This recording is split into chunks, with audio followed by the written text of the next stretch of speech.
Listo, ya estamos ahí grabando. Gracias, compañero Aarón, que ya encendió la cámara. Compañera Lorena también. Muchas gracias. Ahí los demás que lo vayan compartiendo. Recuerden que luego tomamos la fotografía del recuerdo para presumirla con toda la universidad.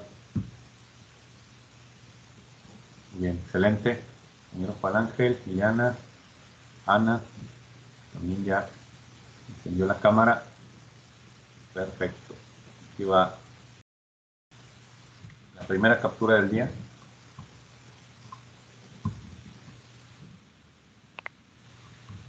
Y vamos a iniciar. Pues primero, bienvenidos y gracias por estar puntuales. Ahí disculpen un tantito la espera, normalmente me conecto antes, pero me quedé platicando ahí con los alumnos que tenían algunas dudas que no habían estado en las primeras clases y aparte despertando uno que otro, les digo también para que no les pase, porque terminó la reunión, terminó la clase y se quedaron por ahí unos compañeros que les hablaba y nunca me escucharon. Quiere decir que habían desconectado, se habían quedado ahí, no pusieron la cámara, me imagino que se fueron a echar unos tacos, se pusieron a dormir, o no sé, pero terminó la clase y nunca supe de ellos, si estaban o no estaban. Entonces, pues lo tomo como que no estaban. Me los comparto más para que vean que aquí ya los tengo a todos.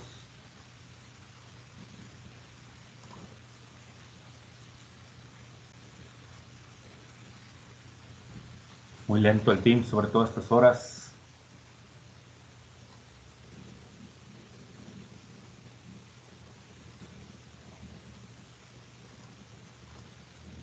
Aquí está, este deben estar viendo.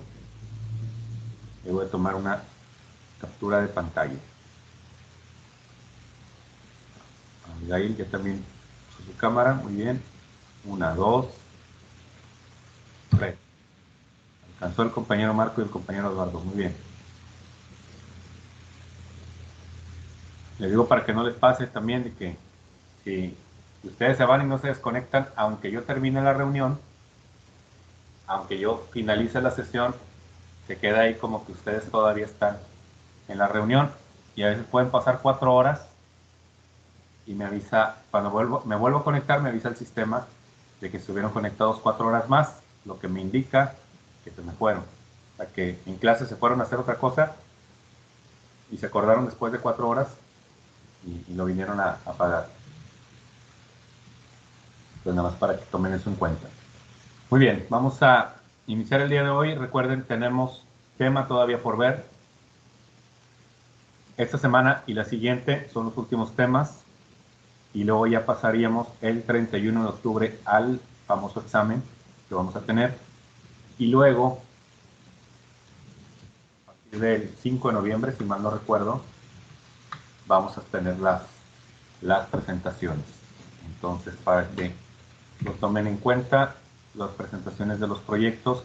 Ya por ahí algunos me mandaron sus avances, les estuve respondiendo, les decía ayer en el grupo que si alguno no le respondí porque a lo mejor no vi el mensaje, de repente se me pierden. Estoy entre muchos grupos y muchas cosas ahí del WhatsApp que de repente se me pasa información. Entonces, si alguien faltó, con toda confianza me puede decir y ya le doy retroalimentación. Lo que les recuerdo mucho de la retroalimentación es que sea con tiempo. Recuerden que el trabajo lo vamos a entregar el 21, pusimos como fecha límite, 21 de noviembre, para entregar el trabajo que todavía tenemos pues más del mes para poderlo entregar, pero que si van a querer retroalimentación, no me la pidan precisamente en la semana que la tenemos que entregar, porque así como es uno, son 5, 10, 15 que quieren retroalimentación en el último día. Y ahorita, entre ustedes y el otro grupo, tengo 50 alumnos, que normalmente no eran tantos, a lo máximo llegaban a ser 30 en este grupo de maestría, pero como algunos de ustedes no se inscribieron en el pasado y decidieron hacerlo ya en este, pues se nos juntó todo. Y de hecho, ahorita hay 3 grupos de prevención social del delito. Yo nada más doy a 2, pero pues 50 alumnos son bastantitos. Entonces, recibir información en la última semana se vuelve complicado y no podría contestarles a todos. Entonces, para que lo hagan con tiempo, si van a requerir retroalimentación, y si no, pues a como va yo califico. Muy bien. Si alguien tiene una duda antes de iniciar, puede preguntar ahorita, o si no, las dejamos hasta el final, como ustedes quieran. Pero si alguien tiene una duda sobre el trabajo, sobre las actividades, sobre lo que estamos haciendo, con toda confianza lo puede preguntar en este momento. Otra cosa, recuerden que de repente tengo ahí mis desconexiones por el módem. Tuve varios problemas entre semana, creo que ayer fue el único día que no tuve ningún problema. No sé por qué presiento que hasta ahora puede pasar, porque a veces se satura más. Pero ya saben, si me desconecto unos minutos, regreso y no tardo mucho. Entonces, si no hay dudas, si no hay comentarios, vamos a comenzar con la clase. Tienen aquí ya la presentación en pantalla. Dejo de presentar tantito porque ahorita les voy a poner un video al final. Y la intención es que se vaya con todo y audio. Y si no lo selecciono desde antes, después no van a poder escuchar. Listo. Muy bien. Recordemos que esta clase está enfocada a la prevención del delito y de la violencia, pero que también tiene esa connotación de la participación ciudadana. Entonces, es un punto que no debemos de olvidar. La participación ciudadana sirve para muchísimas cosas en el contexto de un Estado de Derecho, en el contexto de un gobierno como un país establecido legalmente, y pues nos da mucha pauta para hacer un mejor trabajo cuando existe una participación ciudadana. Entonces, la prevención del delito tiene que ver también con la participación ciudadana, no es una cuestión obligatoria del gobierno. Si el gobierno pone de su parte, pero nosotros queremos seguir siendo una sociedad violenta, una sociedad delictiva, una sociedad que no es incluyente, una sociedad que discrimine o una sociedad que no aprovecha las oportunidades que nos da el gobierno, pues así el gobierno podamos tener el mejor gobierno del mundo, pues la sociedad no va a crecer, y a la inversa es lo mismo. Entonces, la participación ciudadana es muy importante para tomarla en cuenta en todos los aspectos de la vida, pero para las cuestiones de prevención social del delito es trascendente. Entonces, ahorita vamos a ver, primero, comenzando desde lo básico, lo más importante que debemos de saber, la democracia, los tipos de democracia y la importancia que tiene conocer los tipos de democracia que tenemos y ubicar la democracia que tenemos en México, el tipo de democracia que tenemos, para de ahí partir a cómo vamos a participar como ciudadanos activamente y sobre todo cuáles son los mecanismos de participación ciudadana con los que contamos. Entonces vamos a ir viendo estos elementos, ya saben, pueden preguntar, pueden compartir en el momento que deseen. También ahorita por eso se alargó un poquito más la clase, porque estaban algo participativos el otro grupo, preguntando algunas cuestiones, sobre todo que tienen que ver con nuestros señores diputados, con nuestros señores senadores, con nuestro queridísimo gobernador del estado de Nuevo León y de los futuros candidatos que vienen para las próximas elecciones, que ver con toda esta parte de la participación. Entonces, si tienen dudas o comentarios, pueden hacerlo en cualquier momento. Vamos a ver primero el concepto de democracia, que viene siendo la democracia, y primero, pues, analizando su definición etimológica, poder descifrar a qué se refiere y después pasar a los diferentes tipos de democracia. Entonces, en la etimología se compone de dos vocablos, demos y kratos. Demos significa pueblo y kratos significa poder o gobierno. Entonces, ¿qué quiere decir esto? Democracia quiere decir el gobierno del pueblo por el pueblo. Pues la democracia, el pueblo es quien gobierna, el pueblo es quien tiene la autoridad, pero no quiere decir que sea de una manera directa. Ahorita vamos a ver cómo se desarrolla en sí la democracia. Pero la principal diferencia que viene con una monarquía es que en una democracia la misma gente del pueblo tiene ese derecho a ocupar cargos públicos, tiene derecho a ser alcalde, tiene derecho a ser gobernador, tiene derecho a ser presidente de la república, y cualquiera lo puede hacer. a diferencia de la monarquía o de los gobiernos aristócratas. En la aristocracia se le considera el gobierno de los mejores, y los mejores no quiere decir que sean las mejores personas o que sean los eruditos o los más sabios, los más inteligentes o los mejores para gobernar, sino normalmente la aristocracia también tiene que ver con una posición económica y de familia, de abolengo. Porque luego está la plutocracia, que la plutocracia la confunden ahí con Pluto y con Disney y estas cosas, pero no tienen nada que ver. La plutocracia es el gobierno de los ricos, de los poderosos, de los influyentes. Pero en la aristocracia es una combinación de ambas. Es gente en posición económica muy bien acomodada, pero también es que viene de familias, de generaciones, que tienen puestos de duques, de condes, de duquesas, y son los únicos que pueden acceder a ciertos cargos. Entonces, en la democracia no. En la democracia cualquiera tendría esa oportunidad de llegar a ser presidente de la República y representar a un Estado. Tenemos los tres tipos de democracia. Primero, la democracia directa, que dice, es el modelo de gobierno en el cual el pueblo, o mejor dicho, los ciudadanos, dotados de todos los derechos civiles y políticos, se reúnen en asambleas o en comités para llevar a cabo la función de tomar la decisión y el control político. Esta noción de democracia directa, no me acuerdo si ya la habíamos comentado aquí, pero nace principalmente en la antigua Grecia, donde los ciudadanos se podían reunir para tomar las decisiones, porque sí lo habíamos comentado y algo hablábamos de que quiénes eran ciudadanos en sí, en la Grecia, que eran únicamente los varones y eran quienes pagaban los impuestos correspondientes. Entonces, para ellos eran los ciudadanos, y las mujeres y los jóvenes pues no entraban en ese rubro, mucho menos los niños, pero ellos sí tenían la capacidad de tomar las decisiones. Pero alguien levantó la mano, pero no, ya se me fue quién es, pero adelante si gusta tomar el micrófono. Golit. Adelante, Adriana. Es que no se ve nada o no está compartiendo nada. Sí, se supone que sí. ¿No ven la presentación? Yo no. Sí se ve, Lick. Sí se ve. Ok, a lo mejor... Yo también la estoy viendo. Perfecto, gracias. Adriana, a lo mejor lo estás haciendo por el celular. Ya no te oímos.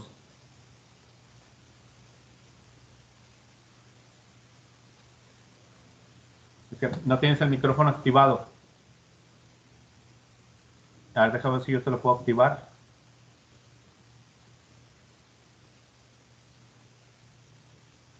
Permíteme tantito. Bueno, igual y siga. Creo que no sé qué pasó. Ya. Bueno, ahí ya te escuchamos por lo pronto. Pero sí puede ser ahí cuestión de tu celular. Mira, lo que puedo hacer, dejo de compartir y vuelvo a compartir y a lo mejor con eso ya puedes volver a tenerla a la vista. Ahí ya dejé de compartir, voy a volver a compartir y ya me dices si lo puedes ver.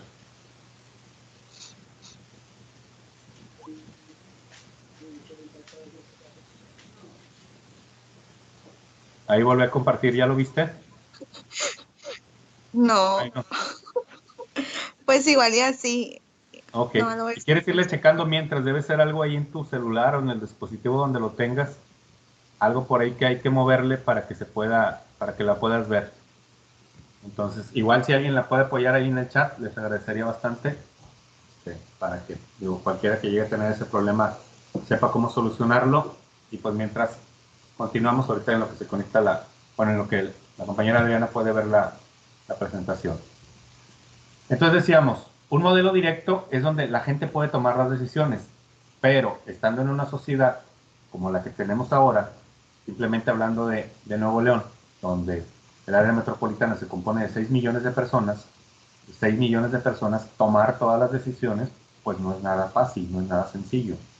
Pues, caeríamos en un caos, sería la verdad imposible de poderlo realizar. Entonces, para esto, tenemos nosotros lo que es la democracia representativa, que es donde nosotros elegimos a quien va a decidir por nosotros, a quien va a tomar esas decisiones importantes para lo que es las decisiones de gobierno. Entonces, el pueblo gobierna a través de sus representantes electos en forma directa, periódicamente, o sea que vamos a estar renovando a nuestros diputados, a nuestros senadores, a nuestros alcaldes, a nuestro presidente, a menos que queramos la reelección del presidente, que seguramente nos los va a proponer,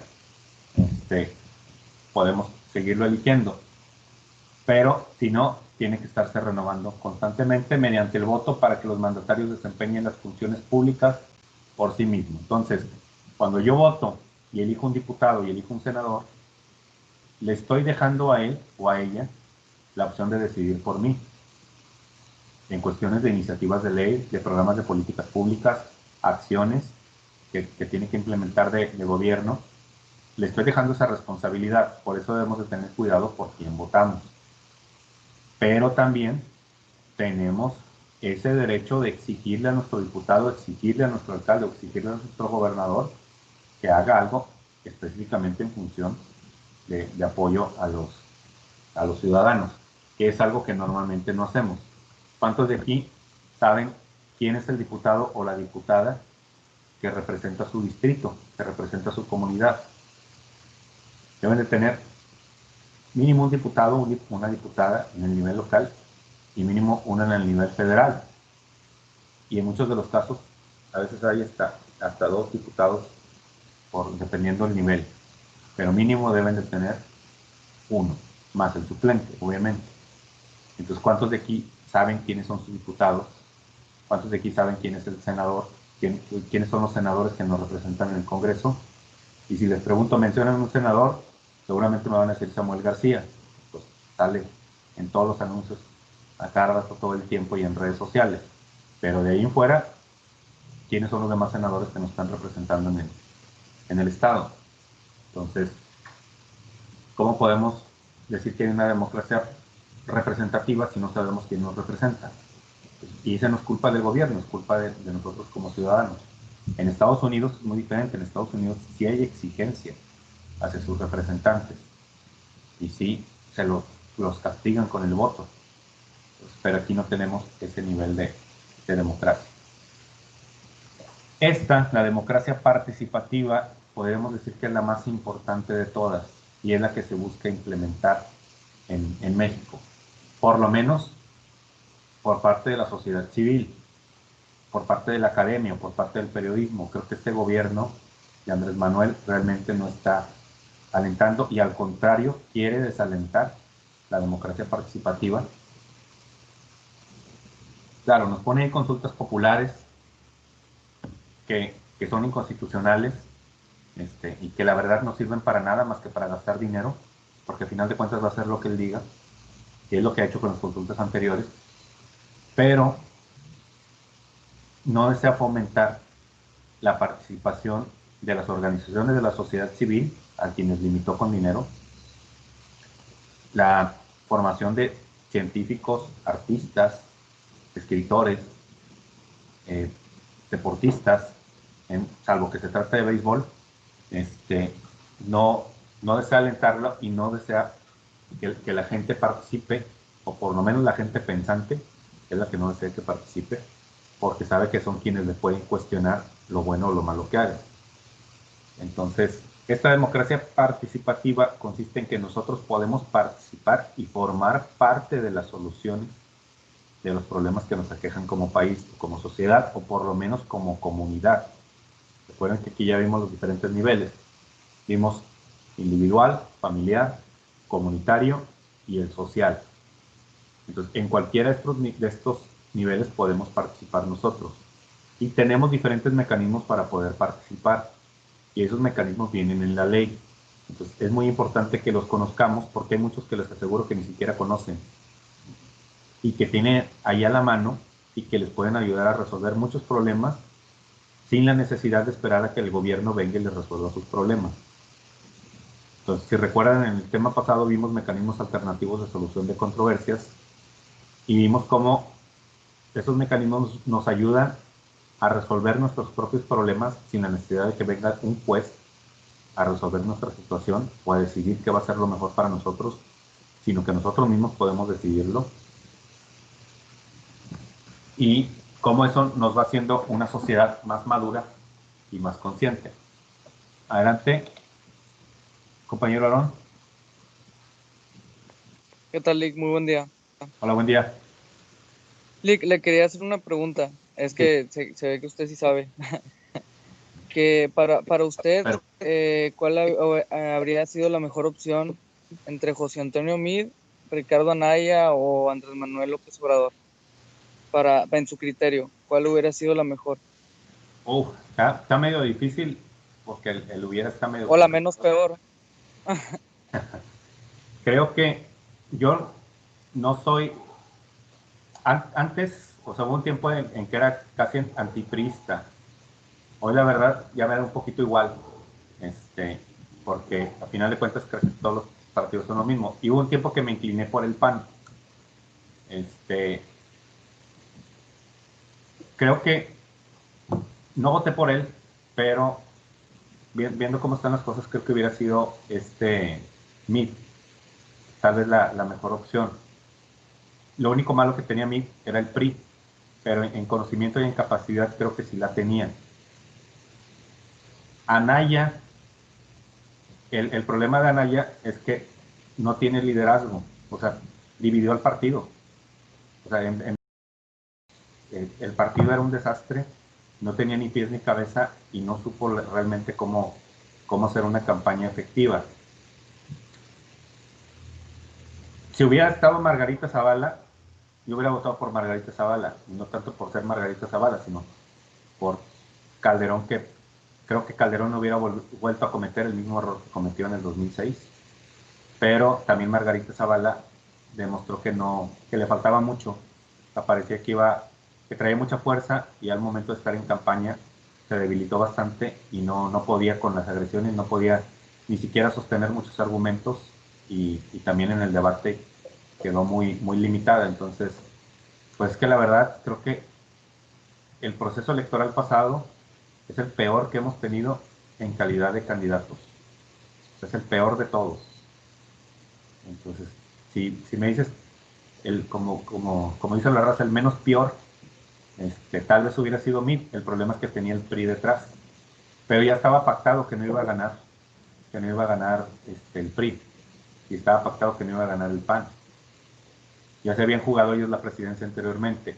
Y se dice, y de hecho hay un libro que va a salir, no, este ya salió, falta otro por salir, de Francisco Martín Moreno, donde habla él precisamente de esa situación, donde ya estaba pactado, que Peña Nieto le dijo a Andrés Manuel, o por lo menos el gobierno de la República le dijo a Morena, no te voy a obstaculizar el que llegues, vas a poder llegar sin ningún problema, nada más comprométete a que no te vas a ir en contra de este gobierno, a que no te vas a ir a encarcelar a Peña Nieto, que no te vas a querer encarcelar a los secretarios, que estaba Videgaray y tantas cosas de corrupción que hizo el gobierno de Peña Nieto, y dijeron, tú nada más comprométete a que no te vas a ir en contra de nosotros y te garantizamos que vas a ganar la elección, porque ya sabía el PRI que no la iba a ganar. Entonces, sabía que tampoco el PAN la iba a ganar. Entonces era muy fácil que pudiera ganar Andrés Manuel, pero aún así, o sea, dicen, y lo dice Francisco Martín Moreno y lo dicen algunos otros periodistas, la situación estaba de que si el PRI y el PAN se hubieran aliado para volverla a boicotear la elección, a lo mejor no lo hubieran logrado, pero se lo hubieran puesto muy difícil.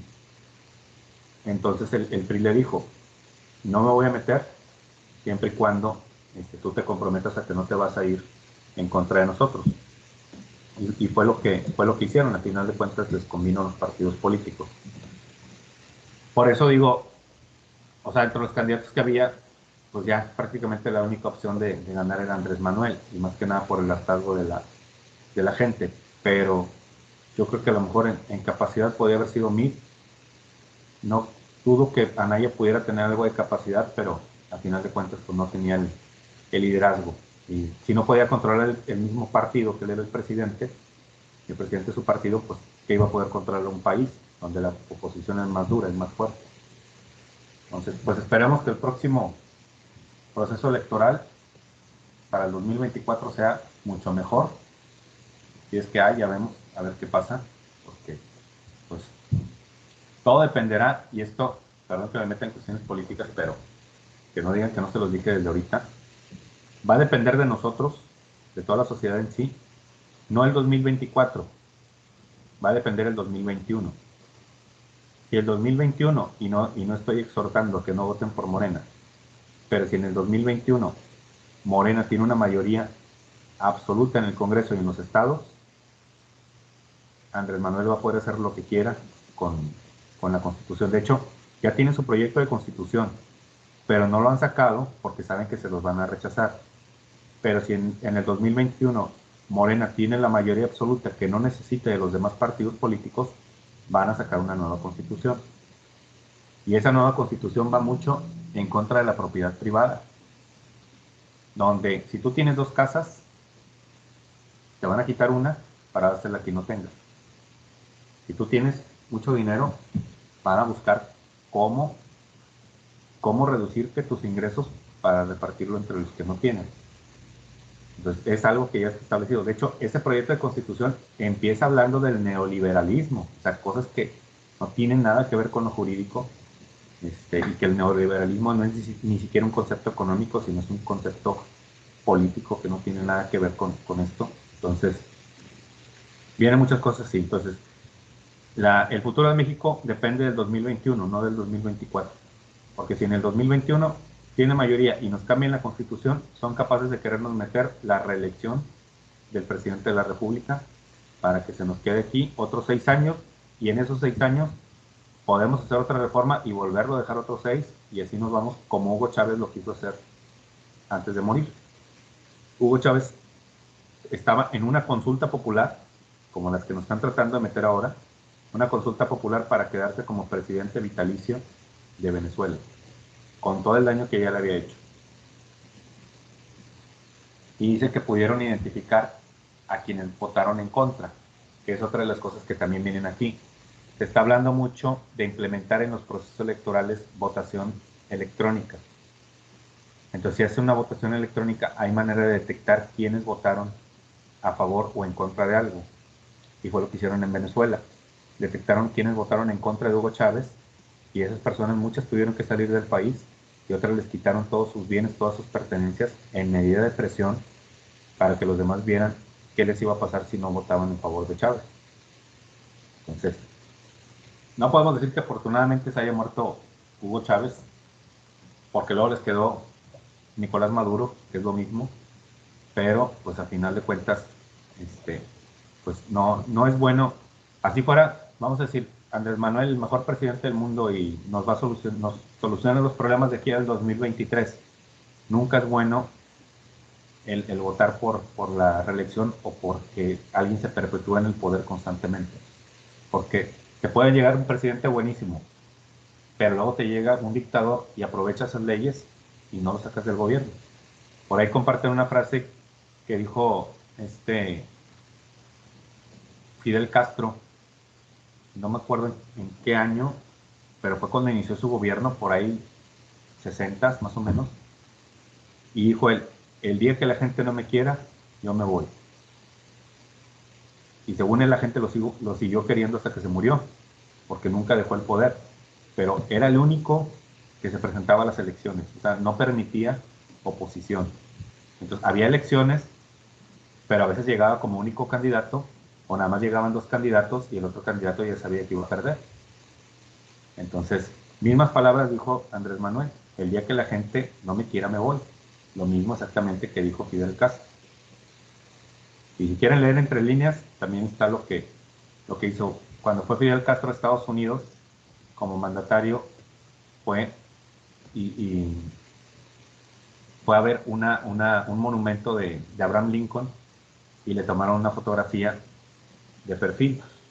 Ahora que Andrés Manuel fue a Estados Unidos, fue también a un monumento de Abraham Lincoln, y le tomaron una fotografía casi igual a la de Fidel Castro. ¿Qué mensaje te está mandando entre líneas? Que quiere seguir la misma línea de Fidel Castro. O sea, ahí dependerá de nosotros si lo permitimos o no. Y no digo, no voten por Morena o dejamos en 0 votos a Morena, no, simplemente que haya alternancia, o sea, que haya un equilibrio entre los partidos políticos. Bien o mal, los partidos políticos son un mal necesario. Entonces, a final de cuentas, ayudan a equilibrar. ¿Qué es lo que hacía el PRI cuando era el único partido o el partido con mayoría en el poder? Hacía lo que quería el partido, lo que quería el presidente. Desaparecían gente, quitaban concesiones, quitaban empresas, hacían todo lo que ellos querían, porque tenían la mayoría y no había quien pudiera llevarles la contra. Si hacemos lo mismo con Morena, va a pasar lo mismo. Si hacemos lo mismo con el PAN, va a pasar lo mismo. Si hacemos lo mismo con el Verde Ecologista o con Movimiento Ciudadano, pasaría exactamente lo mismo. Si no tienen un equilibrio, alguien que los presione, pues no van a ayudar. Pero bueno, ya me extendí un poquito con la política. Espero haber podido responder la pregunta. Y pues en esta democracia participativa, lo importante es que todos tenemos ese derecho de participar y lo podemos hacer de muchas maneras. Lo vamos a ver algunos de los mecanismos de participación ciudadana. La Ley de Participación Ciudadana del Estado de Nuevo León nos marca siete mecanismos. Yo aquí le incluyo uno más, porque creo que también debe ser tomado en cuenta. Y estos son los mecanismos de participación ciudadana que tenemos, los que van a venir en el examen. Tenemos ocupar cargos en el servicio público, acceso a la información pública, acciones colectivas, presupuesto participativo, revocación de mandato, consulta popular, iniciativas y las organizaciones de la sociedad civil. Entonces vamos a ver cada uno de ellos y aquí en algunos casos pues, iré explicando los pros y los contras de cada uno de ellos. Por ejemplo, en el servicio público, para que se tenga bien entendido, ¿quién es un servidor público? Y lo marca el 108 constitucional. Servidor público es toda aquella persona que tenga un cargo en alguna institución pública.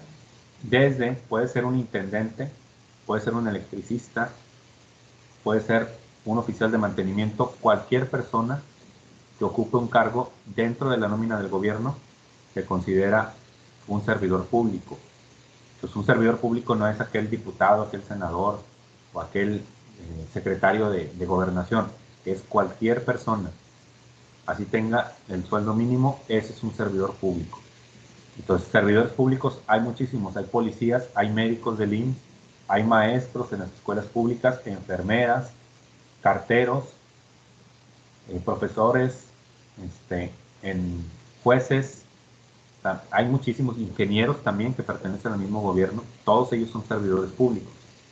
Y nos habla el artículo 35 de la Constitución, que son derechos del ciudadano, poder ser votado para todos los cargos de elección popular teniendo las calidades que establezca la ley. El derecho de solicitar el registro de los candidatos ante la autoridad electoral corresponde a los partidos políticos, así como a los ciudadanos que soliciten su registro de manera independiente y cumplan con los requisitos, condiciones y términos que determine la ley. Cuestión de candidaturas independientes. Ponen muchos candados para los independientes. Es mucho el requisito que tienen que hacer y como que la intención es que no te animes. Que tienes que constituir como una asociación civil que te cuesta una lanita y te piden otra serie de requisitos que la verdad son muy muy complicados como para que alguien pueda decir me lanzo como ciudadano, y todo el gasto lo tienes que hacer sin saber si te van a aceptar la candidatura o no, porque tienes que juntar una cantidad de firmas, pero para juntar la cantidad de firmas tuviste que haber invertido en el acta constitutiva, tuviste que haber invertido en 3 cuentas bancarias, tuviste que haber hecho todo un proceso muy extenso y luego juntar las firmas y a ver si te aceptan la candidatura después de todo el dinero que gastaste. Entonces como que de plano ponen el mecanismo muy complicado para que realmente lo puedas hacer, pero a final de cuentas hemos tenido algunos candidatos independientes. El contra es que el que cualquiera pueda hacer, que cualquier ciudadano pueda hacer, acceder a un cargo público, pues nos ha traído estas consecuencias de Carmelita Salinas en el Congreso de la Unión, Cuauhtémoc Blanco de gobernador, y ya diciendo que va a ser candidato a la presidencia. Entonces ya desde ahí podemos ir respondiendo a la pregunta que hicimos hace ratito, que si en el próximo proceso electoral de 2024 vamos a tener buenos candidatos, pues ya por lo menos uno ya sabemos que que no tanto. Luego tenemos a Sergio Mayer también como diputado. Y bueno, que no llegó a ser, también actor, que quiso ser gobernador de Morelos, alcalde de Querétaro, deportista también, La Güereja, actriz, comediante. Y así podemos mencionar muchos que hemos tenido que realmente pues no cumplen efectivamente con la función. Y fíjense, dentro de los cargos del servicio público, ¿cuáles otros tenemos? Poder ser nombrado para cualquier empleo o comisión del servicio público teniendo las calidades que establezca la ley.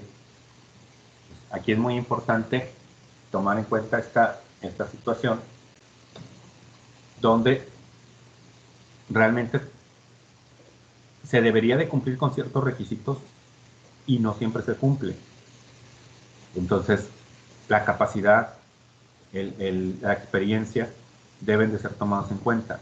Hay una mujer aquí, no sé si todavía está en el cargo o no, pero cuando entró el Bronco, designó a una mujer, no recuerdo el nombre, pero era conocida como la Reggae, que salía bailando en algunos programas de televisión. Yo no la conocí hasta que la mostraron ahí, como que la habían puesto como la directora general de Cultura Física y el Deporte aquí en Nuevo León. Y la crítica era hacia el Bronco, porque se veía que era en pago un favor, que seguramente fue un favor para ganar la elección o algo que consiguió en votos, tal vez no de ella directamente, pero sí de alguien conocido de ella. Y le dan el puesto, o sea, a una mujer, y no es que trate yo de rebajar a alguien que baila reggaetón o haga lo que sea, pero se dedicaba a bailar reggaetón, o sea, era lo que hacía salir en televisión bailando. Y le dan el puesto a ella, siendo que la principal persona que estaba perfilada para ocupar ese puesto era un médico con más de 20 años de experiencia y que ya tenía más de 20 años trabajando en la secretaría y que conocía todo el trabajo y todo el proceso y que tenía especialidades y tenía maestrías. Entonces, él venía ganando como 30,000 pesos al mes y ella entra, nada más por ser amiga de alguien, entra a ganar más de 60,000 pesos al mes y siendo la jefa de él. O sea, alguien que no conocía absolutamente nada, ni tenía experiencia en el servicio público, nada más por salir bailando en televisión y conocer a alguien, y le dan ese puesto. Y así hubo muchos otros puestos que se designaron. Igual, en este caso de Luis Videgaray, que no sé si alguien recuerden este caso que se dio, donde él estaba en el gobierno de Peña Nieto, lo ayudó a ganar la elección y le dio un puesto en una secretaría de gobernación, y resulta que no dio el ancho, entonces lo remueven, pero como castigo por no haber hecho bien su trabajo, como castigo le dan la Secretaría de Relaciones Exteriores.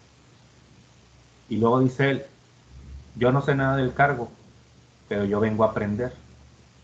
Entonces, pues la gente se le fue encima, o sea, ¿cómo te nombran secretario de Relaciones Exteriores si no tienes nada de experiencia en el cargo y no conoces lo que es? Y luego todavía dices que vas a aprender. Y lo peor de todo es que va a aprender con un sueldo de 300,000 pesos al mes. Entonces dicen, si tú vienes a aprender, pues que te paguen como aprendiz, que te paguen como principiante, o que no te paguen hasta que aprendas. Pero ¿cómo dices tú que no sabes nada del cargo, que vienes a aprender con un sueldo de 300,000 pesos y con la responsabilidad que tiene un secretario de Relaciones Exteriores? Entonces, son de los problemas que a veces nos encontramos en el servicio público, y que realmente pues sí llegan a afectar. Compañera Yesenia. Sí, profe, es que tenía una duda. ¿Los secretarios de Relaciones Exteriores no son como un vicepresidente, por así decirlo? No a tal rango, pero sí viene siendo la máxima autoridad en cuestiones de relaciones con otros países. Ah, ok. Gracias. A final de cuentas, tienen que rendirle cuentas al presidente, pero sí tienen ese poder o esa atribución, que si hacemos una analogía podría ser en ese sentido, pero exclusivamente hacia las relaciones exteriores con otros países. Ah, ok. Muy bien, gracias. Entonces, pues, esa es la otra cara de la moneda que tenemos también en algunos trabajos en el servicio público. Tenemos otro mecanismo de participación ciudadana, el acceso a la información, también es algo muy, muy importante. Y aquí el artículo 6º constitucional nos dice que toda persona tiene derecho a libre acceso a la información plural y oportuna, así como buscar, recibir y difundir información e ideas de toda índole por cualquier medio de expresión. Luego nos dice, toda la información en posesión de cualquier autoridad, entidad, órgano u organismo de los poderes ejecutivo, legislativo y judicial, órganos autónomos, partidos políticos, fideicomisos y fondos públicos, así como cualquier persona física, moral o sindicato que reciba y ejerza recursos públicos o realice actos de autoridad en el ámbito federal, estatal y municipal, es pública. Yo sé que es mucho lo que vimos aquí, pero si lo podemos resumir, cualquier órgano de gobierno o cualquier particular que realice un trabajo para el gobierno y reciba un dinero, toda esa información que genere esa persona o esa institución o esa empresa está obligada a ser pública. Entonces, si yo, por ejemplo, hago trabajos de electricidad y resulta que me contrata agua y drenaje para hacerle unas instalaciones eléctricas o repararle unas instalaciones eléctricas desde un apagador, el apagador de la entrada de la oficina de una de las secretarias, y me contratan para arreglarlo y me pagan, así sean 300 pesos, yo ya soy un sujeto obligado de que la información que sea relativa al pago de ese servicio debe ser pública. Entonces, desde la cosa más sencilla. Entonces, eso es un derecho que todos tenemos que saber en qué gasta el dinero el gobierno.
Ya volví. Se cumplió mi presentimiento.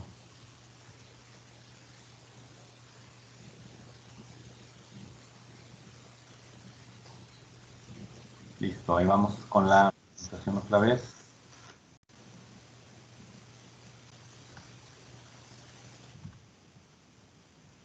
Listo, ya estamos de regreso. Caray, como que se iba a salir otra vez. Muy bien, espero que ya no se vuelva a salir. Déjenme, vuelvo a poner la galería para estarlo viendo con las cámaras. Excelente, gracias. Muy bien, entonces, seguramente me quedé en esa parte donde les decía que pues, tenemos el derecho a saber en qué gasta el dinero el gobierno y todo lo que conlleva. Luego, fíjense en esta última parte, perdónenme que esté tanto criticando aquí en la cuarta transformación, pero pues nos prometieron transparencia y nos prometieron que no iba a haber corrupción. Y aquí dice, solo podrá ser reservada temporalmente por razones de interés público y seguridad nacional en los términos que se fijen las leyes. O sea, puede haber información que se considere que deba ser clasificada y no deba ser pública. ¿Y cuál es de la última que se clasificó como privada? Morena solicitó al INAI que se considerara como información clasificada los gastos de campaña de Morena en la elección pasada presidencial y se clasificó con cuestión de seguridad nacional y en 30 años nosotros no vamos a poder saber qué gastó Morena en la campaña presidencial para que ganara Andrés Manuel López Obrador. Entonces, si recibieron dinero del narco, si recibieron dinero de empresas, si rebasaron los topes de campaña, si hubo ilegalidades en la campaña de Morena, para cualquiera, no solo para la presidencia, para diputados, para gobernadores. No sabemos por qué dicen ellos, es que es seguridad nacional, por seguridad que la gente no sepa en qué se gastó. Por seguridad de ellos, me imagino, nada más. Pero a final de cuentas no tiene por qué haberse clasificado así y el INAI se prestó a esa situación. Entonces, son otras de las cosas absurdas que nos topamos. Que nos pareció absurdo en Estados Unidos que hayan clasificado el asesinato de Kennedy, el presidente que murió por ahí del año 69, que lo asesinaron y dijeron, es información clasificada y no se va a poder saber, hasta creo que le pusieron una cifra de 50 años, 70 años, no me acuerdo, que era un cálculo aproximado de que todos los que pudieron haber estado involucrados en la muerte de Kennedy ya iban a estar muertos para cuando se abriera el expediente. Entonces ya no ibas a poder culpar a nadie. Entonces, pues las mañas sí las aprendemos de otros países, pero las cosas buenas no siempre. Entonces, el acceso a la información es un mecanismo con el que contamos. Acciones colectivas que posiblemente muchos no conozcan y que tenemos desde el 2010 que se pueden ejercer. Primero les explico aquí cuál es la definición y ahorita les pongo ejemplos para que la comprendan mejor. Una herramienta legal para proteger en un solo juicio, se lleva a través de un juicio, grupos de personas contra las empresas que abusen de sus derechos y se hace por medio de un juicio ante el Poder Judicial de la Federación. Busca que los proveedores dejen de realizar prácticas abusivas hacia ti como consumidor y se subsanen los daños. Este tipo de acciones se promueven por un representante de un grupo de individuos ante juzgados competentes en defensa de sus intereses comunes. Se promueve ante un juzgado de distrito. Entonces los juzgados de distrito no solo ven amparos, sino también van a ver acciones colectivas. La iniciativa de ley decía que se tenía que hacer una ley específica para acciones colectivas, pero como que a los diputados les dio flojera y dijeron mejor métela en el Código Civil, en el Código de Procedimientos, y ahí la encuentran en el Código de Procedimientos Civiles, el sustento de las acciones colectivas. ¿Qué vienen siendo las acciones colectivas? Van desde empresas particulares que presten cualquier servicio hasta las empresas particulares que presten servicios al gobierno. Por ejemplo, se han promovido acciones colectivas contra el transporte deficiente en ciertas comunidades. Entonces, el transporte es una empresa particular que tiene una concesión del gobierno. Entonces, cuando hay un transporte deficiente, se puede promover una acción colectiva y obligar a que se preste el servicio adecuado por parte de estas empresas. Igual, en la recolección de basura. Si no está llegando la recolección de basura a mi colonia, puedo promover una acción colectiva a nombre de una comunidad, a nombre de un grupo de personas que son afectadas, y se busca que la autoridad dicte una sentencia donde se ordene el cumplimiento del servicio que se está ofreciendo. Entonces, se han promovido ya varias acciones colectivas. El problema es que la gente desconoce mucho de ellas. Entonces, es un mecanismo que tenemos, pero no solo va contra este tipo de servicios, va desde prácticas desleales hasta publicidad engañosa. Entonces, sin meterme en el Herbalife, por si alguien de aquí tiene fe en el Herbalife, pero pudiéramos decir que muchos de esos productos tienen publicidad engañosa. Los productos que te dicen, vas a marcar el abdomen en 2 semanas, que sabemos que para empezar es mentira. O los que te dicen, baja 20 kilos en 2 semanas. Y luego todavía te dice la etiqueta del producto, elimina la grasa y bajas tanta cantidad de kilos cada ciertos días. Lo que no te están diciendo es que no solamente te elimina la grasa, sino que te elimina también líquidos, te elimina, hace que te vaya reduciendo el agua que tiene tu cuerpo. Entonces te deshidrata, te baja defensas y te hace muchísimas otras cosas en tu salud, que sí, te bajó algunos kilos que necesitabas, pero se llevó también proteínas, se llevó carbohidratos y se llevó otras muchas cosas que te dañan la salud. Entonces, esa es publicidad engañosa. Y tan así van las acciones colectivas, que la publicidad que tenemos a veces en las hamburguesas, por ejemplo las McDonald's, que son las más comunes, que te presentan una hamburguesota así, y luego la pides y te dan una hamburguesita así. Entonces, esa también es publicidad engañosa. Y contra ella también pueden surtir efecto las acciones colectivas, no solo una queja ante la Profeco. Entonces, ese tipo de situaciones se pueden llegar a realizar por medio de una acción colectiva. ¿Por qué? Porque hay un engaño a la sociedad del producto que se está vendiendo. De hecho, se han promovido algunas acciones colectivas contra esas cremas rejuvenecedoras que te dicen te rejuvenece en 10 años. Entonces, que es también una completa mentira. La gente va y las compra, gasta su dinero y luego resulta que no funcionó. Toda esa publicidad engañosa va en ese sentido. Contra el que no has visto que la promuevan es contra la pomada de la campana, contra la pomada de peyote, y no me acuerdo qué otras que dicen que te curan todo, casi prácticamente. Si te quebraste un pie, si te fracturaste el cráneo, te pones la pomada y ya con eso te quitas. Si se te cayó el brazo, también te lo vuelve a pegar y cosas así que te dicen los anuncios, y que realmente es mucha publicidad engañosa. Entonces, las acciones colectivas nos sirven para esto. Aquí se fijan en la parte de abajo, dice Manual de Acciones Colectivas del SIDAC y de la Red Mexicana de Competencias y Regulación. Si a alguien les interesa conocer sobre las acciones colectivas, busquen este manual, así lo van a encontrar en internet, y ahí viene todo explicado en detalle cómo se desarrolla una acción colectiva. Entonces, en México, bueno, en Nuevo León, ¿cuál es el principal problema que tenemos para muchas personas, estudiantes, trabajadores? El transporte. El transporte es deficiente, el transporte es pésimo en el servicio y pésimo también en el sentido, los horarios que pasan no es suficiente. Sabemos que los camiones van llenísimos, va la gente a veces colgada de las puertas y luego ya no se alcanzan a subir y tienes que esperar el camión o tienes que esperar el otro porque el otro viene igual, y hasta tienes que hacer 1 hora y media de espera para tomar un camión y poder llegar a su trabajo. Entonces, ¿qué quiere decir? Que el servicio de transporte no es el suficiente para la cantidad de ciudadanos que hay, y por ley debe de ser suficiente para cubrir la demanda. De hecho, en la ley se establece la cantidad de pasajeros que tienen que ir, y es únicamente la adecuada para los que van sentados en el camión, que equivale más o menos a 48 personas. Entonces no debería ni de ir gente parada, pero no solo va gente parada. O sea, un camión por ley debe ser en proporción a los espacios que tiene, pero no puede rebasar la cantidad de 60 personas.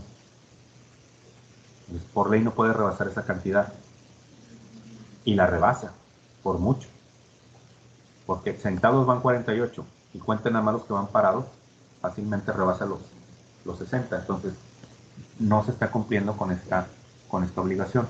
Compañero Alón.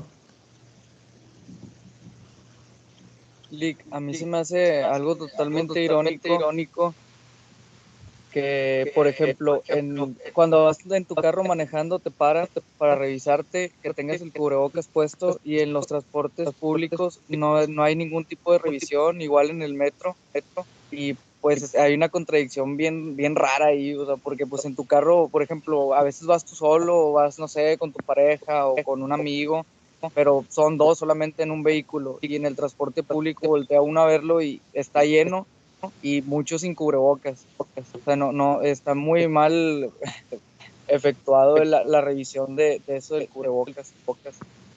Sí, la verdad fue una cuestión pues, muy criticada, de que hasta el doctor de la O se le ocurrió decir esta idiotez que dijo que había más contagios en los automóviles que en los camiones. O sea, ¿cómo es posible un carro donde vienen 4 o 5 personas vaya a ser un foco más alto de contagio que un camión donde vienen más de 50 personas? O sea, es ilógico, es ridículo. Bueno, si tomamos el argumento de nuestro señor presidente que dijo el coronavirus es para gente rica, es para gente que viajó, es para gente que anduvo en otros países y se trajo el virus, y que los pobres no se enferman de coronavirus, que tomamos ese argumento, pues vamos a decir, la gente que anda en camión pues no se va a enfermar porque no tuvo ese problema, y la gente que anda en carro, según los términos de nuestro gobierno, la gente que anda en carro es gente rica, entonces es la gente que sí se puede enfermar.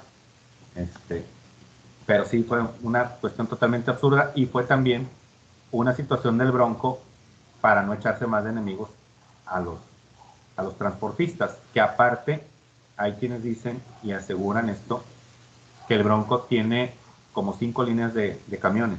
O sea, de los del transporte público que hay, el Bronco es dueño de varias líneas de camiones de rutas públicas, pero con un prestanombres.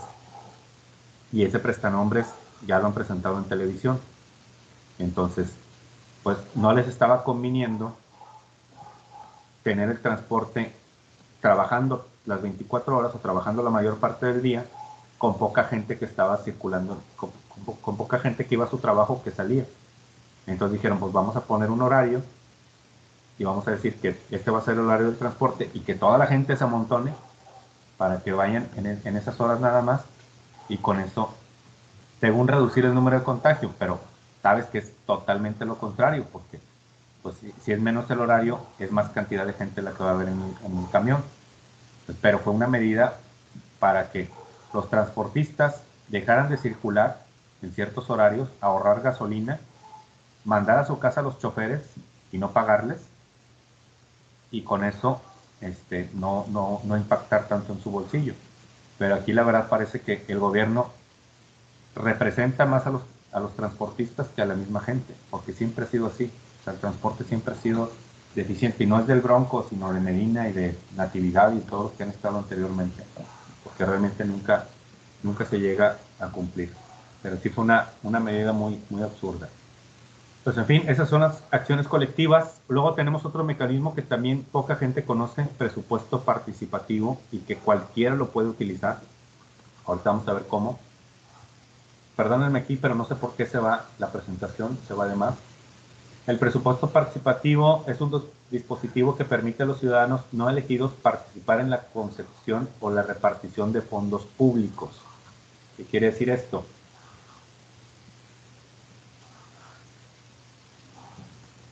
El presupuesto participativo ahorita está en la Ley de Participación Ciudadana, y dice que todos los municipios deben establecer esta figura del presupuesto participativo. Quiere decir que el municipio tiene que designar un porcentaje de su presupuesto, separarlo, reservarlo exclusivamente para el presupuesto participativo. ¿Y cómo voy a aplicar yo el presupuesto participativo? Resulta que estoy en mi colonia y el parque de la colonia está dañado, los juegos, y no han venido a repararlos, pero aparte hay un espacio donde pudiéramos poner un toldo o poder hacer una especie de kiosco para que la gente se juntara, que los niños tuvieran talleres de lectura, tuvieran la presentación de una película, una obra, o simplemente se juntaran ahí para para platicar los vecinos. Se nos ocurre que podemos poner un techito de concreto. Entonces, lo que yo voy a hacer para ejercer el presupuesto participativo es juntarme con mis vecinos, plantearles la idea de solicitar recursos del gobierno para que me pongan el toldo, para que arreglen los juegos y que el gobierno designe ese dinero para esa obra. Entonces me junto con mis vecinos, llegamos a un acuerdo, lo redactamos por escrito, lo firmamos y lo presentamos al municipio. Y el municipio tiene la obligación de atenderlo mediante el presupuesto participativo. Y si hay dinero para hacerlo, lo va a hacer. Entonces, ¿cuáles son los requisitos que se tienen que cumplir?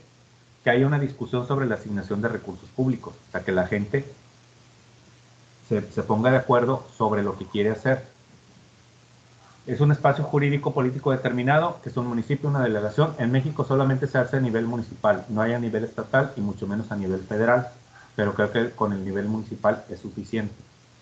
Que sea el resultado de un proceso deliberativo, que sea algo que nos hayamos puesto de acuerdo los vecinos y que se haya sometido a votación y que digamos, eso es lo que queremos exactamente para que nos hagan esta obra aquí en nuestra colonia. Entonces, ese es el presupuesto participativo, donde podemos pedirle al municipio, del dinero que tú tienes, manda esa proporción para que se haga esta obra. No se lo van a dar a los ciudadanos, sino que el municipio va a contratar a alguien para que realice ese trabajo, pero ya tiene una obligación de hacerlo. Y en este ejemplo,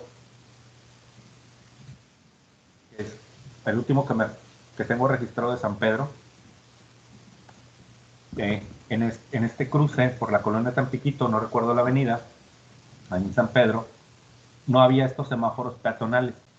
Entonces la gente pasa por aquí, transita mucho para los niños que vayan a las escuelas y para los que van a tomar el camión para su trabajo. Entonces no había semáforo peatonal y tenían que esperarse a que terminaran de pasar los carros y ya había provocado muchos accidentes. Entonces se juntaron los vecinos e hicieron este mecanismo de presupuesto participativo y le dijeron al municipio de San Pedro, designa dinero para que se nos ponga aquí un semáforo peatonal y podamos estar pasando con mayor seguridad. Entonces, en cosas tan simples como esta, se puede ejercer el presupuesto participativo. Ahora, ojo, un tip para ustedes con el proyecto que van a realizar, y no solo con el proyecto para la clase, sino cualquier proyecto que ustedes deseen realizar a nivel comunitario. Si no tienen recursos para hacerlo y no tienen una empresa, una organización civil o alguien que los pueda patrocinar, pueden ver esta opción del presupuesto participativo. Si el trabajo de ustedes va enfocado, por ejemplo, a tener mayor iluminación, vamos a decir, oye, ¿sabes qué? En mi colonia, mucha gente sale a las 5 de la mañana a tomar el camión para ir a su trabajo, para ir a la escuela. Y en la parada del camión no hay luz. La luz mercurial no es suficiente y ya los han asaltado varias veces. Bueno, puedes proponer dentro de ese proyecto que la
Listo, ya volví.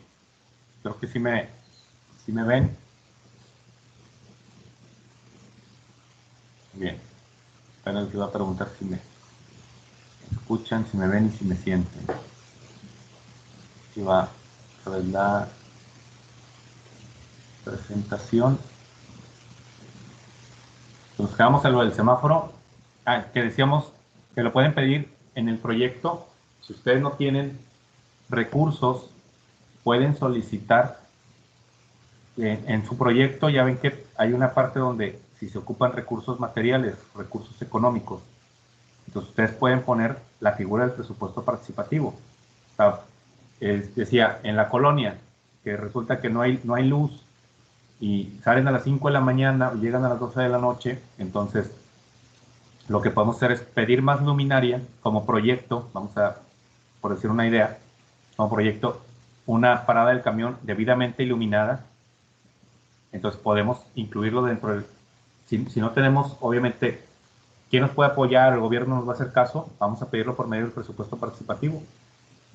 Y es una forma de tener los recursos con los que no contamos ahora. Y cualquier programa que a ustedes se les ocurra que tenga que ver con algo comunitario, que pues a final de cuentas es la idea, bueno, salvo los que vayan a aplicarlo a la empresa, pues ahí sí es difícil que el presupuesto participativo les pueda ayudar. Pero los que van a aplicarlo en el nivel comunitario pueden apoyarse con presupuesto participativo. Y eso no solo para nuestro proyecto, sino que ustedes desarrollen un proyecto más adelante, pueden solicitar este apoyo del presupuesto participativo, siempre y cuando lo hagan con una comunidad de vecinos, los que vayan a ser parte o por lo menos que vayan a ser los beneficiados. No necesariamente tienen que organizarse con ellos, pero sí organizarse para la votación y para la discusión. Entonces es un buen mecanismo y es una buena idea en la que pueden hacerse llegar de recursos. Luego tenemos la revocación de mandato, la tan prometida tanto por el Bronco como por Andrés Manuel, que seguramente ninguno de los... Bueno, el Bronco ya vimos que no cumplió, aunque el Bronco dice que sí cumplió, que la revocación de mandato es que puedan votar por la destitución de un gobernador, de un alcalde, de un diputado, o en el caso de Andrés Manuel, de un presidente. El Bronco dice que sí cumplió, porque el Bronco había prometido que si llegaba al gobierno y la gente no lo quería, que la gente podía votar y que él renunciaba y que lo iba a hacer una consulta en la mitad de su gobierno, y no la hizo. Según él sí la hizo, dice que le preguntaron qué había pasado con esa consulta y dijo él, sí la hice. Dijo, cuando me fui candidato a la presidencia, dice, si la gente votaba por mí para presidente, quería decir que no me querían como gobernador de Nuevo León. Y si la gente no votaba por mí para ser presidente, quería decir que la gente de Nuevo León quería que siguiera siendo su gobernador. Dice, entonces, esa fue la consulta. Claro, ya conocemos las respuestas de nuestro señor gobernador y pues a ese hombre ya ni la burla perdona. Pero a final de cuentas, él no quería que pasara esa ley, él la estaba bloqueando ya como gobernador, porque no quería que se la aplicara. Después de alguien le dijo, alguien que sí sabe de derecho, le dijo que podía pasar la ley de participación ciudadana con la revocación de mandato, al fin que no se le iban a poder aplicar. Y no se le iban a poder aplicar por dos cosas. Principio de retroactividad, que los abogados y algunos criminólogos deben de conocer y debieron haber visto en la carrera, que no se puede aplicar una ley con efecto retroactivo en perjuicio de alguien. Y él, ya siendo gobernador, no le podían aplicar una ley que fuera posterior a que él entró a gobernar. Entonces, esa era la primera opción. La segunda opción, que si la revocación de mandato no está en la Constitución, se puede declarar inconstitucional, y él tenía un mecanismo de defensa. Si le querían aplicar la revocación de mandato, pues él, con todas las armas jurídicas, podía hacer que no se le aplicaran a él. Entonces, por eso dijo que pase. ¿Ok? Ponla, al cabo no me la van a poder hacer. Entonces, pues a final de cuentas, no tenía, no se puede aplicar ahorita la revocación de mandato a nadie. Y Andrés Manuel también lo va a querer hacer, pero va a ser con sus consultas amañadas y con sus consultas que ya conocemos. Entonces, pues el Bronco no se le pudo aplicar. Aquí el Bronco era donde nos decía que estaba atado de manos, que el Congreso no lo dejaba hacer las cosas, Aquí no hablaba de mocharle las manos a nadie todavía, sino que hablaba, se puso ahí las cuerdas y esta foto es real, donde dijo que fue al Congreso, no me acuerdo que fue a presentar ahí y dijo que lo tenían atados de manos, que el Congreso no lo dejaba hacer bien su trabajo. Ya cuando el gobierno lo dejó hacer su trabajo, pues ya nos sacó cosas como el mentado dron que compró y que se perdió. Y la suegra también, que ya tiene su pensión asegurada. Luego tenemos la consulta popular, que la consulta popular, pues ya aprendimos a conocer un poquito más de ellas. Todas inconstitucionales, todas absolutamente. La consulta que se hizo sobre el Tren Maya era inconstitucional. La consulta que se hizo sobre el aeropuerto era inconstitucional. La consulta para juzgar a los expresidentes es inconstitucional, haya dicho lo que haya dicho la Suprema Corte de Justicia de la Nación. A final de cuentas fueron 6 votos contra 5 y se vio a todas luces, para quienes vieron el debate en el pleno de la Suprema Corte de Justicia de la Nación, los ministros que decidieron que sí era legal la consulta para juzgar a los presidentes, se pudieron haber dado cuenta que los argumentos en favor eran absurdos y eran forzados para poder hacer lo que dijo el presidente.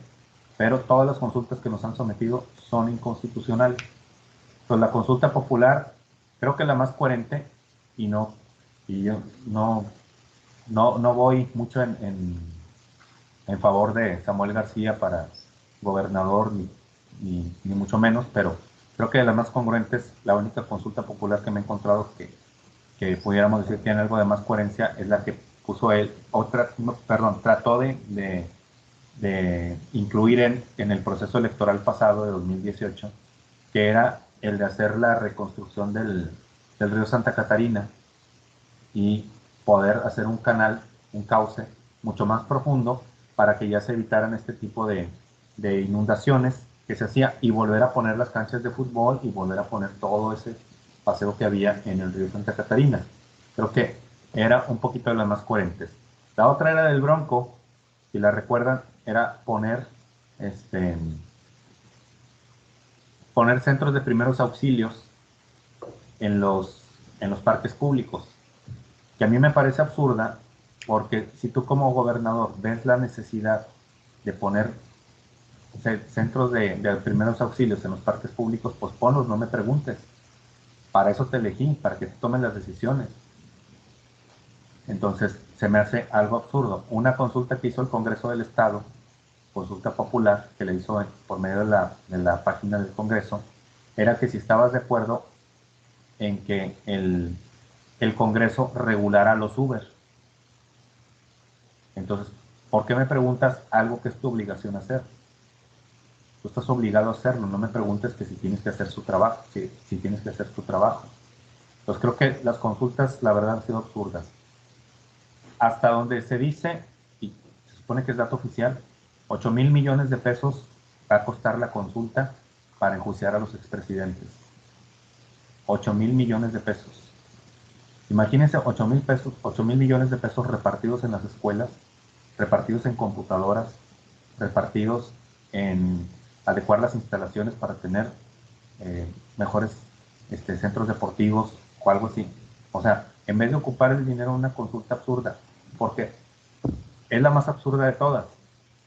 Porque si tú piensas que hubo corrupción en el gobierno de Peña Nieto, si tú piensas que se le debe de juzgar a Calderón por todos los muertos, si tú piensas que se le debe de juzgar a Zedillo por la matanza de Acteal y otras matanzas que hubo en el sexenio de Zedillo, y si piensas que se le debe juzgar a Carlos Salinas por todo el desastre que hizo en México, no tienes por qué preguntarle a la gente. Es tu obligación como autoridad hacer la investigación correspondiente y después juzgarlo.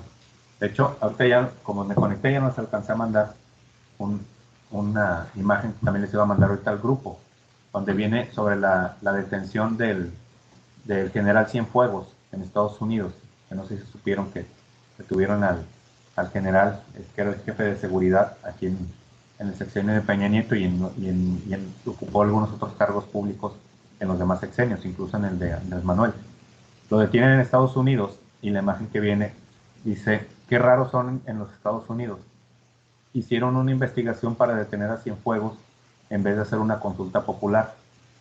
Entonces, tratando de una reducción del absurdo de burlarse de nuestro gobierno, decir, oye, no es una consulta popular lo que debe de hacer para enjuiciar a los presidentes, es una investigación y luego llevarlos a juicio, no preguntarle a la gente si desea juzgarlos o no. Pues vamos a caer en lo, perdón, el contexto bíblico, pero ¿qué pasó con Jesús? Se le preguntó a la gente, Poncio Pilatos le pregunta a la gente, ¿a quién quieren que libere? ¿A Barrabás o a Jesús? Barrabás, un ladrón y asesino, y ¿a quién terminaron liberando? Terminaron liberando a Barrabás. 2000 años, más de 2000 años de ese suceso, y salimos con esas cosas ahorita en México, pues no tiene razón de ser. Entonces creo que las consultas que nos han puesto, la verdad solamente van a servir para tirar dinero, y de esos 8,000 millones de pesos que va a costar, les aseguro que no cuesta ni 4. Los otros 4,000 millones de seguro se van a ir entre el dinero que se van a quedar los que van a hacer las licitaciones. Entonces eso es lo peor de todo. Pero creo que tenemos ahí la consulta popular. Creo que de todo lo que hemos hablado, el más positivo es el del presupuesto participativo, porque todos los demás, aunque son aplicables, realmente siempre tiene que ver la cuestión del gobierno. La iniciativa ciudadana también la podemos ver como algo positivo, aunque realmente no ha llegado a influir mucho en el gobierno. Perdón. La iniciativa ciudadana, mecanismo de democracia directa, a través de la cual se confiere a los ciudadanos el derecho de hacer propuestas de ley ante el Poder Legislativo. En el orden federal, solamente se puede hacer una iniciativa de ley si cumplimos con el 0.13% de la lista nominal de electores. ¿Cuál viene siendo ese 0.13%? ¿Y cuál viene siendo la lista nominal de electores? Perdónenme, no sé por qué se va de más mi mouse. Existe primero lo que se llama el padrón electoral, donde están registradas todas las personas que tramitaron su credencial de elector. Pero, y son las que los tienen hasta cierto punto vigente, que están vivos. Hay 87 millones en el padrón electoral, que esos 87 millones hay gente que tiene suspendidos sus derechos electorales, porque están siendo investigados, porque están siendo procesados, porque están cumpliendo una pena en prisión. Por ejemplo, el caso de Diego Santoy, está en la cárcel desde hace muchos años, y obviamente tiene suspendidos sus derechos político-electorales, no puede votar ni ser votado, pero está dentro del padrón, porque una vez ya tramitó su credencial, y ahora que salga libre, tal vez el próximo año, tal vez dentro de 2, ahora que salga libre, va a poder volver a votar, y se va a reactivar, y va a entrar ahora en la lista nominal. ¿Qué viene siendo la lista nominal? La lista nominal son aquellas personas que efectivamente pueden votar. Entonces, antes de una elección se hace un corte donde las personas que ya murieron salen de la lista nominal, y las personas que se les suspendieron sus derechos políticos salen de la lista nominal, o las personas que se les venció su credencial de elector y no fueron a renovarlas salen de la lista nominal. Entonces, de esa lista nominal se toma ese 0.13% para la contabilización de la iniciativa ciudadana, y se requieren 120,000 ciudadanos que firmen una iniciativa ciudadana. Solamente una iniciativa ciudadana ha pasado en el Congreso, y fue la Ley 3 de 3, aquella que se promovió para el Sistema Nacional Anticorrupción. Juntó más de 500,000 firmas, pero de manera electrónica. Pero la verdad, porque tuvo mucho apoyo de periodistas, académicos y mucha gente también hasta del espectáculo. ¿Por qué nace la Ley 3 de 3? Después del enojo que tuvo la gente al darse a conocer la Casa Blanca, pero no la Casa Blanca de Estados Unidos, sino la Casa Blanca de la Gaviota, la esposa del presidente Enrique Peña Nieto, donde tenía una casa de $7 millones que no coincidía con el dinero que ellos ganaban, y que decía que las compró, bueno, decían que las compraron con los que Peña Nieto y su esposa juntaron los puntos del Infonavit, y que por eso la pudieron comprar. Otros decían que con lo que había ganado en Televisa, pero dicen, pues ni Chabelo tiene una casa así, entonces pues mucho menos la Gaviota con los años que trabajó en Televisa. Entonces, a raíz de ahí nació el Sistema Nacional Anticorrupción, y vino esta consulta ciudadana. A nivel estatal, algo muy importante, aquí en Nuevo León cualquiera puede promover una iniciativa ciudadana. O sea, ustedes individualmente pueden hacer una iniciativa de ley, presentarla ante el Congreso y el Congreso tiene la obligación de darle trámite. Entonces, es algo que nosotros podemos hacer para que lo tomen en cuenta.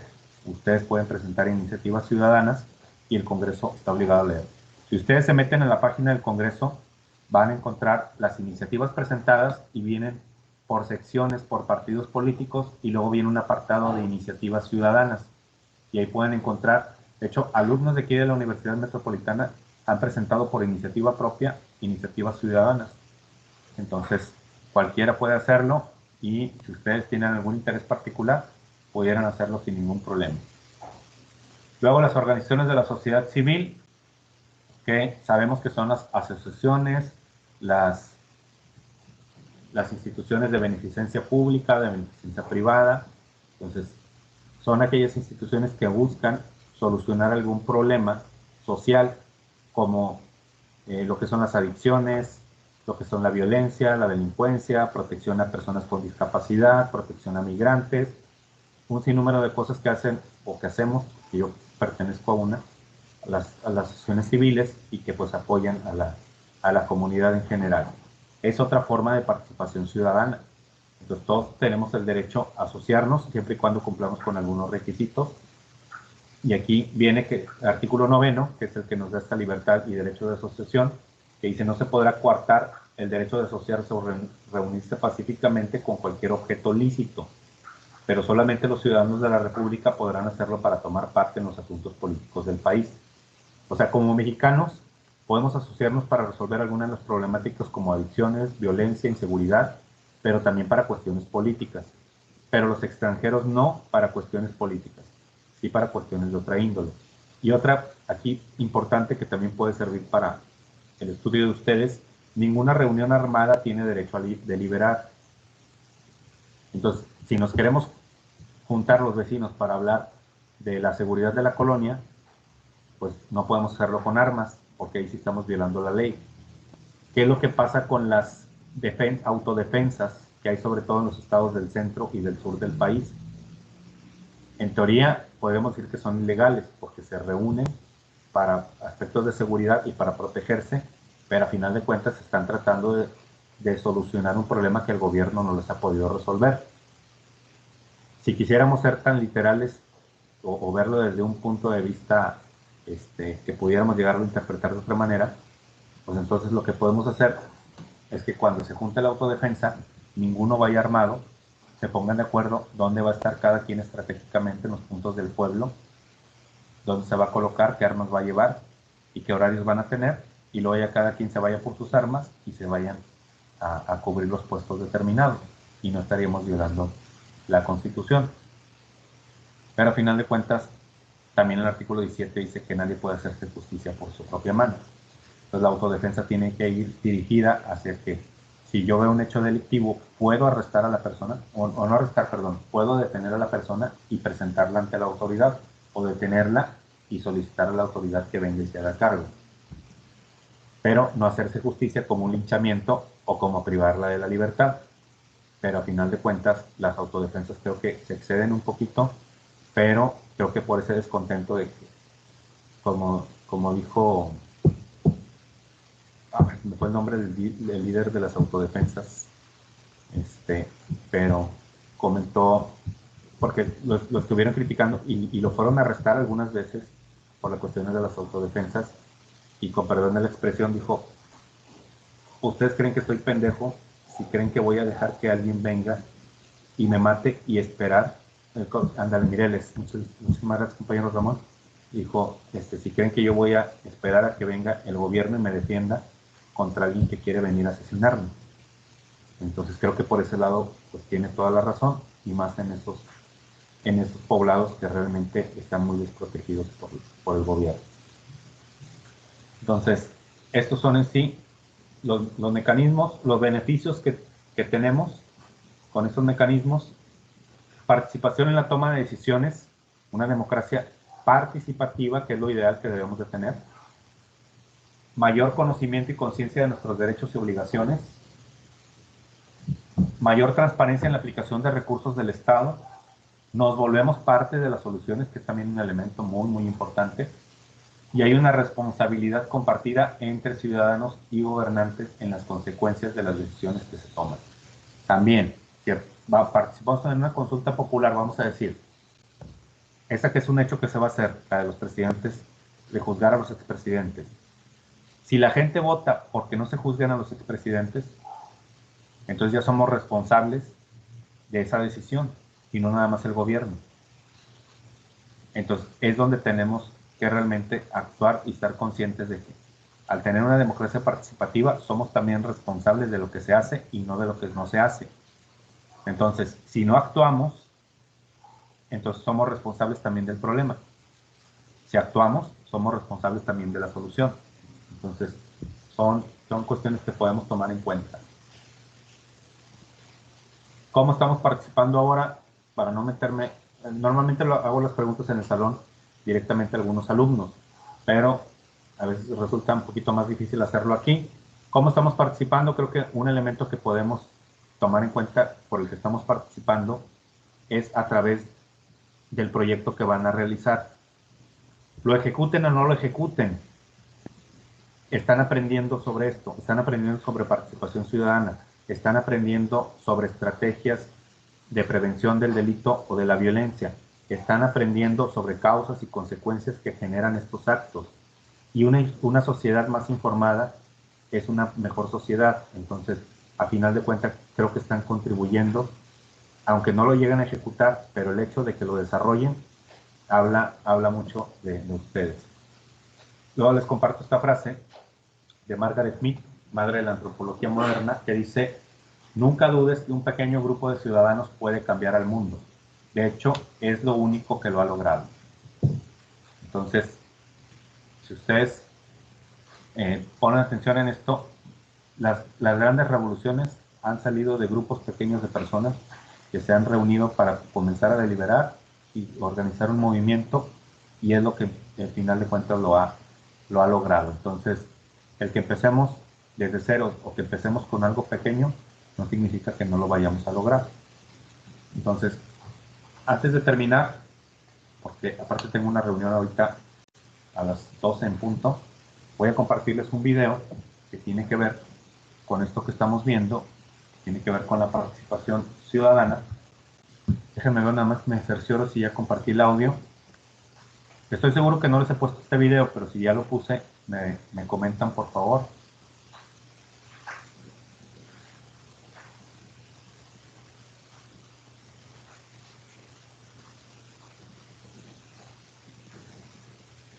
Es de mensajeros urbanos. Creo que ya había puesto uno de mensajeros urbanos, pero creo que no era este. Ahí va, permítanme. No me deja verlos a ustedes. Ya. Vamos a ver, si ya lo vimos, me dicen, por favor. Si no llegan a escuchar bien. Presta mucha atención a este experimento social, ya que te dejará una de las mejores lecciones de vida para vivir en una sociedad más próspera y justa para todos. La dinámica trata de que estas personas que están aquí sentadas se les darán unas pelotas, las cuales tienen que encestar en esta cubeta que está hasta el frente. No lo hemos visto, ¿verdad? ¿No? Excelente. Bien, gracias. Cada uno que encesten se les darán 5 pesos. Como podrás ver, la persona que está hasta adelante tiene más probabilidades de encestar que la persona que se encuentra hasta atrás. Además, la persona que está hasta adelante se le iban a dar pelotas ilimitadas. También se le dijo que puede levantarse y hacer lo que ella quiera dentro de este juego. A la segunda persona se le dieron solo 3 pelotas. A la tercera persona se le dieron solo 2 pelotas y además se le vendaron los ojos. A la cuarta persona se le dieron 2 pelotas y además se le taparon las orejas para que así no pudiera escuchar las instrucciones que yo le iba a dar más adelante. La quinta persona tenía las instrucciones de que no podía usar las manos para encestar. Y la última persona simplemente no se le dieron pelotas. Como puedes ver, en este juego no todos tienen las mismas oportunidades y no es igual de justo para todos. Conforme fue pasando el juego, claramente la persona que estaba hasta adelante encestó todas las pelotas y se llevó 120 pesos. La segunda persona solo anotó 2 pelotas. La siguiente persona, como no podía ver, pues claramente no pudo encestar ni una sola pelota. La cuarta persona yo le di las instrucciones de que podía pararse, acercarse a la cubeta y encestar, pero como no me escuchaba, nunca entendió las instrucciones. La quinta persona, por más que intentó y hizo su mejor esfuerzo, pues para ella fue imposible que encestara sin usar sus manos. La otra persona, que es la última, pues simplemente fue invisible como si no hubiera jugado. Al terminar el juego les expliqué de qué trataba todo esto. Esta es una simulación de la vida. Simplemente hay algunas personas que a veces la vida los puso hasta adelante y otros que están hasta atrás. La chica que está hasta adelante representa a una persona que nació dentro de una familia económicamente muy bien acomodada, que por lo mismo va a tener muchas más facilidades. La segunda persona representa a una clase media, la cual va a tener facilidades pero no tanto como la persona que se encuentra delante de ella. La tercera persona representa a una persona con discapacidad visual. La cuarta persona representa a una persona con una discapacidad auditiva. Tristemente, como no pudo escuchar las instrucciones, no pudo llegar a encestar ninguna pelota. La quinta persona representa a una persona con una discapacidad motriz. Y la sexta persona representa a una persona que nació en situación de calle. Puedes llamarlo suerte, destino o como tú prefieras, pero al igual que en este juego, así pasa en la vida. Hay gente que simplemente nace con muchas más oportunidades que otras. Y no quiere decir que la persona que está hasta adelante sea mejor o peor que la persona que está hasta atrás. Simplemente les tocaron circunstancias distintas. Recuerda que al inicio de este experimento le mencioné a la persona que estaba hasta adelante que podía pararse, ir, venir y hacer lo que quisiera, ya que tenía más oportunidades que todos. Este experimento lo realizamos durante varios minutos con distintas personas y solo a una se le ocurrió hacer lo que verán a continuación. Al ver que tenía más beneficios, decidió usarlos en pro de los demás. Empezó ayudando al de atrás de él. Después tomó una de las pelotas de la persona invidente y la encestó por ella. Se acercó con el chico que no oía nada, le facilitó mucho a la persona que no podía usar sus brazos y le dio pelotas al que no tenía. Imagina qué diferente sería el país si desde chicos se nos enseñara a pensar por un momento en los demás y no solo en nosotros mismos. ¿Cuántas posibilidades y oportunidades podríamos crear para la gente que nació con menos oportunidades que nosotros?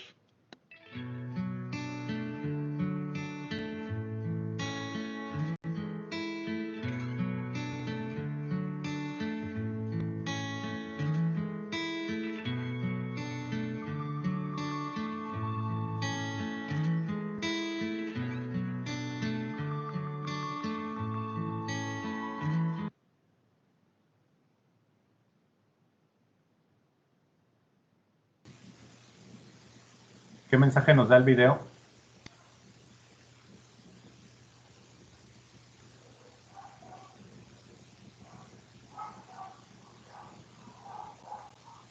Yo creo que es principalmente ese sentido de altruismo, de poder compartir las oportunidades que tenemos en que no las tienen, sobre todo si es una persona que está con unos recursos mucho más limitados de los que nosotros tenemos. Muy bien, perfecto, muchas gracias. ¿Alguien más, compañeros? Ser más solidarios. Muy bien, excelente también. Esta parte es muy, muy importante. Y cómo, principalmente creo que es tener esa conciencia de que a veces tenemos un poquito más que los demás y a veces no necesitamos ser rico como la primera persona que estaba ahí, pero a veces podemos dar algo de nosotros, por más sencillo que sea, hasta nuestro conocimiento. A veces lo podemos nosotros compartir y a veces eso surte más efectos que el regalar dinero, o que regalar objetos, o que regalar algo, sino el conocimiento, la sabiduría, a veces hasta unas palabras de consuelo que pudiéramos darle a una persona que está en situación ahorita. ¿Cuánta persona se ha quedado sin trabajo y ha también perdido familiares por cuestión del COVID? A veces unas palabras de aliento o un apoyo o el saber que estás ahí a veces es más que suficiente. Entonces no siempre tiene que ser una situación económica. Entonces, siempre hay una forma de apoyar, pues que estemos conscientes de que existen muchísimos. Por ahí una alumna que tuvo en Derecho Constitucional, creo que fue en finales del año pasado, por ahí abrió un grupo de Facebook donde, no recuerdo ahorita exactamente el nombre, pero tiene el objetivo de que cada quien diga algo que pueda aportar hacia los demás y que le gustaría recibir esa persona. O sea, por ejemplo, pone a alguien, yo sé tocar guitarra y puedo enseñar a alguien a tocar guitarra y me gustaría aprender a dibujar. Entonces otra persona dice, yo puedo enseñar a dibujar y me gustaría aprender a cocinar. Entonces se va haciendo una liga, una cadena de lo que puede compartir una persona y lo que puede compartir otra y cómo verse beneficiadas sin recibir la retribución directa de la otra persona, sino que la recibes de otra, como la película de hace muchos años que se llamaba Cadena de Favores, que era un concepto, una película de un niño, de que el niño sale en la de Sexto Sentido, no me acuerdo el nombre del actor, sale también Kevin Spacey, donde la idea o el concepto general era de que yo te hago un favor a ti sin esperar nada tuyo de regreso, pero yo te hago el favor a ti y lo único que te pido es que cuando encuentres a otra persona necesitada o que requiera un apoyo, tú me pagues ese favor haciéndole un favor a esa otra persona, aunque ni tú ni yo la conozcamos.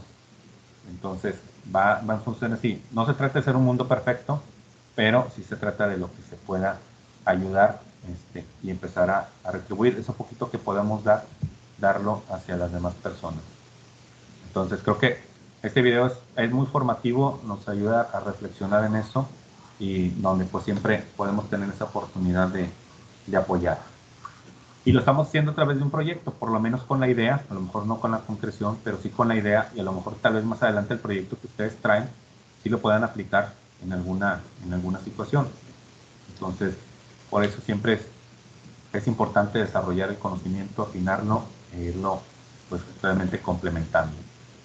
Ya para terminar, al principio, por lo del tiempo no comenté lo de la canción, por ahí les puse una canción de Natalia Lafourcade, si la llegaron a escuchar, que se llama Derecho de Nacimiento, que habla en sí pues de lo que es la felicidad como un derecho a la que se tiene. De hecho, la Constitución de la Ciudad de México sí habla de la felicidad como un concepto que debe de proteger el Estado, e indirectamente se entiende en el derecho al libre desarrollo de la personalidad, que es un derecho que tenemos todos, el libre desarrollo de la personalidad, y que me ha enfocado a tener un proyecto de vida y que ese proyecto de vida te lleve a la felicidad o tener una vida digna.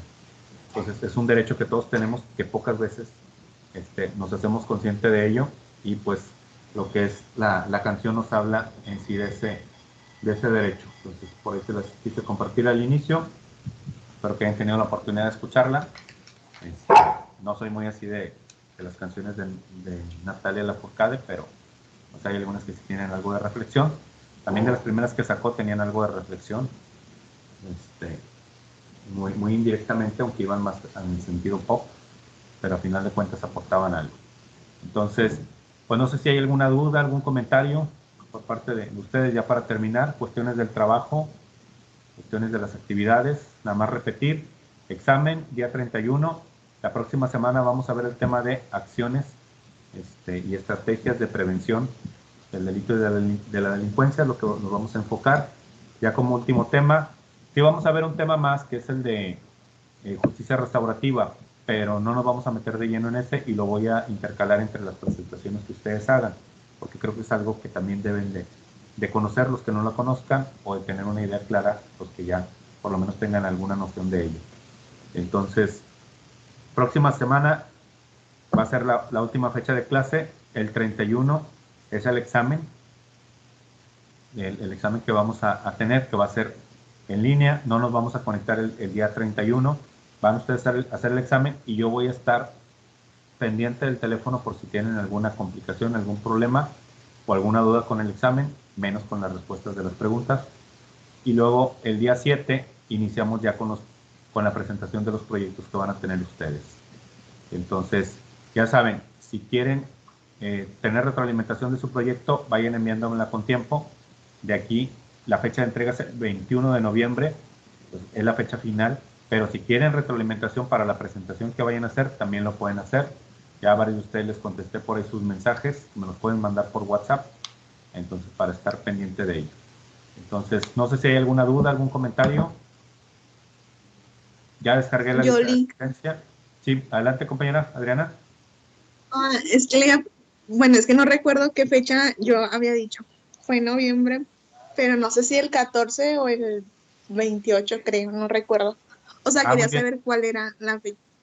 Sí, perdónenme que no se las pasé porque todavía recibí un correo de otro alumno que me faltaba por darle la fecha. Entonces, ahorita, con independencia de que si pongo al alumno o no, ahorita, en lo que estoy en otra junta, les prometo que les paso el formato, porque no lo tengo abierto aquí, pero ahorita les prometo que se los paso en lo que estoy en otra junta, lo pongo ahí en el grupo para que todos vean la fecha que les corresponde. ¿Sí? Excelente, muy bien. Gracias. Lick, Por nada, ¿sí? el trabajo tiene que estar todo terminado para ese día. Para el día de la presentación no, para el 21 de noviembre sí. El día de la presentación ustedes pueden presentar lo que hacer el proyecto en sí, pueden hacer una presentación en PowerPoint donde nos hablen de los objetivos, de las causas, las consecuencias, cuáles son las actividades que pretenden realizar, pero a grandes rasgos. Pero lo que quiero es conocer la estructura del trabajo. Para el día de la presentación no tiene que estar terminado. De hecho, O sea, yo el 14 de noviembre tengo que tener esa presentación, por así decirlo. esa presentación, pero no el trabajo terminado. El trabajo terminado va a ser hasta el 21. Es como el cuadro que nos mandó por el ok. grupo, ¿no? Que vienen las especificaciones. Es correcto. En el formato es para hacer el proyecto en sí, pero la presentación es libre como ustedes la quieran hacer. La presentación que van a tener antes del proyecto, la que van a presentar aquí ante los compañeros. ¿Quién es? Ok, Lick, gracias. Por nada. Muy bien, ¿alguna otra duda, comentario, queja, sugerencia? ¿Nadie está dormido? Muy bien, perfecto. Entonces, si no hay más, nos vemos la próxima semana. Que tengan excelente fin de semana, que descansen y nos estamos viendo para la próxima semana. Nos vemos, Lick, buen fin. Gracias, profe. Hasta luego. Igualmente. Estén bien. Hola, Lick. Gracias, Nos vemos. Lick. Buen fin. Adiós, igual. Despídete.